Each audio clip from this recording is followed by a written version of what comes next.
दोस्तों, आज मैं आप लोगों के लिए एक ऐसी रानी की कहानी लेकर आया हूँ जो मरने के बाद भी अपने राजा से मिलने के लिए हर अमावस्या की रात आती थी।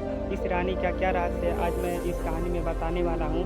इसलिए आप लोग प्लीज़ इस कहानी को अंत तक देखना, बहुत ही रोमांचक कहानी है और चैनल को सब्सक्राइब ज़रूर कर देना, वीडियो को लाइक ज़रूर कर देना। अंबरगढ़ के महल में जब पहली बार रानी रायना की पालकी आई थी, तब पूरा नगर ठहर गया था।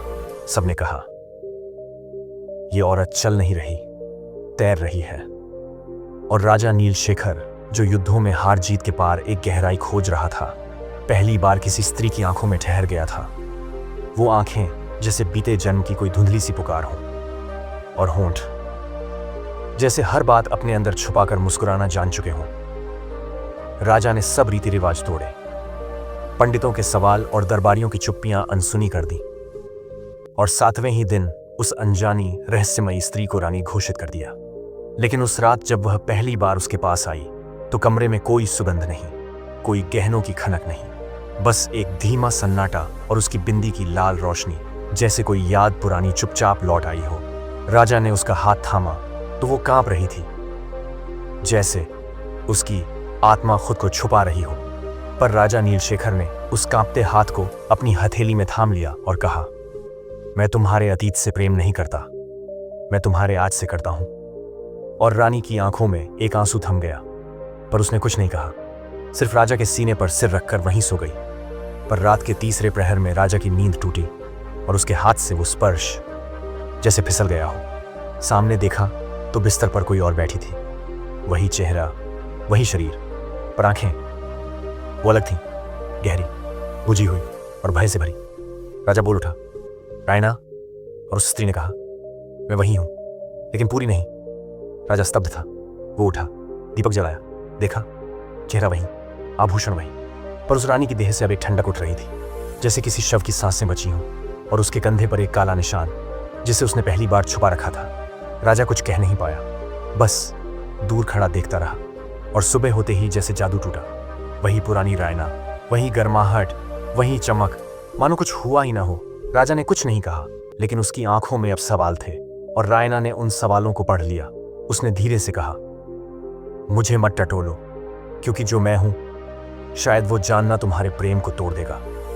राजा नीलशेखर ने एक क्षण को देखा, फिर मुस्कुरा दिया और कहा, प्रेम तब तक नहीं टूटता जब तक सवाल खत्म न हो जाए। और वो हंस दी, पर उसकी हंसी में कोई टूटी हुई घंटियों की सी आवाज थी, जैसे कोई रुद्रवीणा रो पड़ी हो। उस दिन के बाद राजा ने महल में छानबीन शुरू की। राजपुरोहित, सिपाही, नर्तकियां, दासियां, सबसे पूछताछ की, पर कोई रायना के अतीत को नहीं जानता था।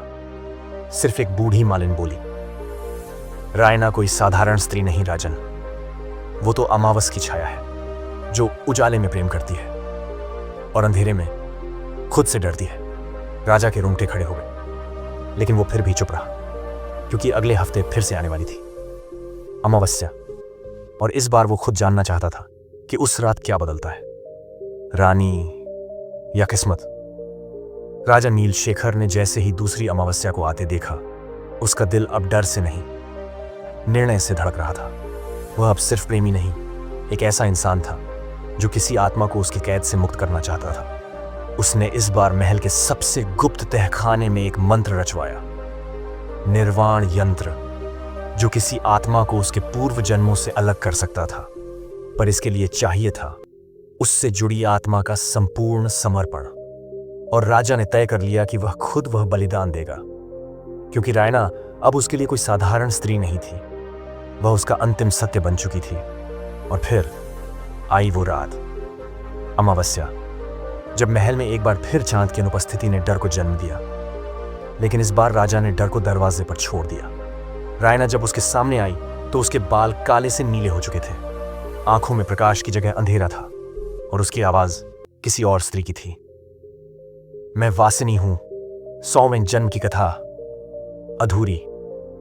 राजा ने आगे बढ़कर उसका हाथ थामा और कहा, आज मैं हर जन्म की कथा पूरी करूंगा, चाहे बदले में अपना जीवन ही देना पड़े। तभी यंत्र की माला राजा के गले में चमकने लगी और कमरे के चारों ओर नीली लपटें फैल गईं। रायना ने घबराकर कहा, नहीं राजन, ये यंत्र मेरी मुक्ति देगा, लेकिन तुम्हारी मृत्यु भी। राजा मुस्कुराया और बोला, प्रेम अगर केवल पाने के लिए हो तो वह स्वार्थ है, लेकिन यदि प्रेम मुक्त करने का साहस रखे तो वही सच्चा प्रेम है। और जैसे ही उसने मंत्र पढ़ा, रायना चीख उठी। उसका शरीर कांपने लगा, आंखों से रक्त की धारा बहने लगी और हर अमावस्या की स्त्रियां एक एक कर उसके शरीर से बाहर आने लगी।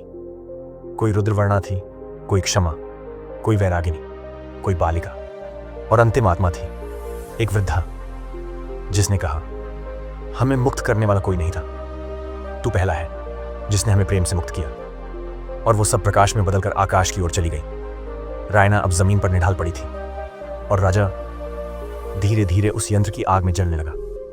रानी रोती रही, चीखती रही, बोली, मैं अब पूरी हूं। लेकिन तुम क्यों अधूरे हो गए राजन? राजा ने मुस्कुराकर कहा, क्योंकि अब तुम पूर्ण हो गई हो, इसलिए मेरा होना जरूरी नहीं। और वो अग्नि में जलते हुए अंतिम शब्द कह गया, हर जन्म में तुझे पा सकूं, इतना ही मांगता हूं। और अग्नि शांत हो गई। रानी चुपचाप उठी। उसके शरीर में अब कोई जादू नहीं था, कोई श्राप नहीं, पर उसकी आंखों में आज पहली बार सच्चा प्रेम था। वो प्रेम जिसे पाने के लिए 100 जन्मों की स्त्रियां तड़पती रहीं। और अब वो अमावस्या जो कभी डर देती थी, अब शांति दे रही थी, क्योंकि राजा नीलशेखर अब अमर हो चुका था। प्रेम की उस कथा में जो मृत्यु से नहीं, समर्पण से पूरी होती है। तो दोस्तों, कहानी कैसी लगी कमेंट में ज़रूर बताना और ऐसी ही कहानी के लिए हर रोज़ मिलते हैं।